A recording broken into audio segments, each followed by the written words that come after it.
Okay, thank you so much for that, Steph. And we continue to watch what's happening here with some school and bus cancellations. We're going to activate our storm center right now as we do have a number on the go. So let's bring them up for you.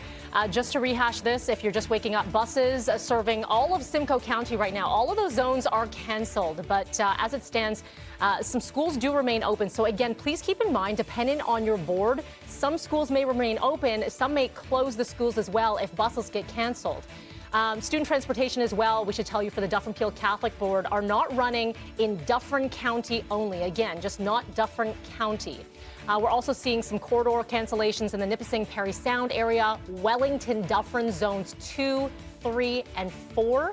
There are also a few school closures that we want to tell you about specifically. And this is in Dufferin-Peel. St. Andrew, St. Peter, St. Benedict, and RF Hall, they are all shut down to students and staff today. So again, students in these schools, you will be learning remotely. Again, here, we're going to continue to watch these. They are coming in pretty quickly over the last few minutes. So as soon as they do come in, we'll let you know. And now, most of us across Southern Ontario, as Frankie has mentioned, it's a winter wonderland. We showed you that shot, rather, from 404 and Major Mac, a special weather statement in effect for big parts of the GTA. You saw the closures that we're seeing in some of the driving conditions that Steph is monitoring. Not so great. We could see quite an accumulation as well. I believe Frankie said 5 to 10 centimeters expected today into tomorrow morning. So it could be that messy drive that we are seeing. And because that brine wasn't able to be put down in advance because of that rain, you might see some slippery conditions as well. So again, special weather statements issued for Northern York, Durham regions, along with Caledon. We could see even more areas issued for Barrie, a snowfall warning issued in that region as well. So our cameras are out and about, and we'll continue to monitor everything that you could see in your travels today. Right now, it is 6:08, and we are watching a record-breaking day for the city with over 600 new COVID-19 cases reported in a single day. Testing also plays a part in case counts. And we know that in the last couple of days, there have been around 55,000 tests per day completed. So this is bound to capture a higher number of infections, given the extent to which COVID-19 is spreading here in Toronto.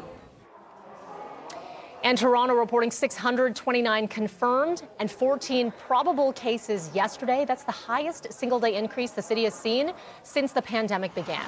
Neighboring hotspot Peel region recording 390 new cases, and York region reporting 217. We're going to give you a full breakdown of these numbers coming up at 6:40.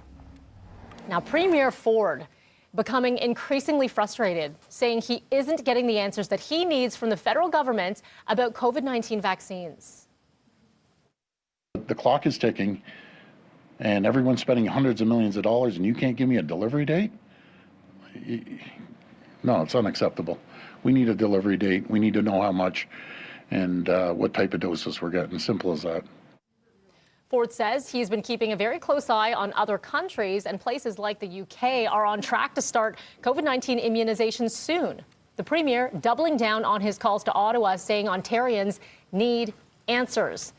This morning, we're going to hear more about the status of these vaccines making their way to Canada when the Minister of Public Services and Procurement, Anita Anand, she's going to be joining us live, and that's coming up at 7:30 this morning.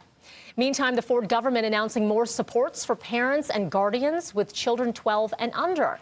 Applications are now open on Monday to help some families with the costs that come with learning and childcare during the second wave of this virus. Eligible families will receive a one-time payment of $200 for each child, or $250 for a child with special needs up to the age of 21.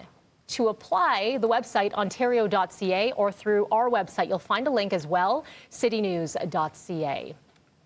And the federal Liberal government defending its record deficit of $381 billion in its fall economic statement.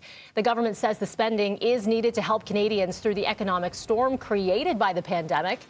The mini budget from Federal Finance Minister Chrystia Freeland also looking to the future beyond this pandemic, with the government proposing extra child benefit payments and more money for skills training and job creation. There will also be an injection of $100 billion over into the economy over 3 years when the pandemic ends. Freeland says it's affordable because of low interest rates.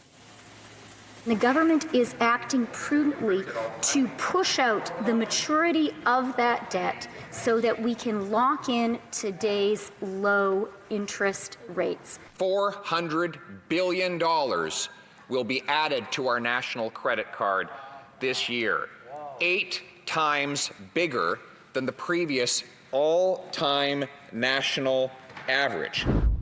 The economic statement also promising a $1 billion fund to help provinces and territories improve COVID-19 infection control in long-term care facilities over the next 3 years.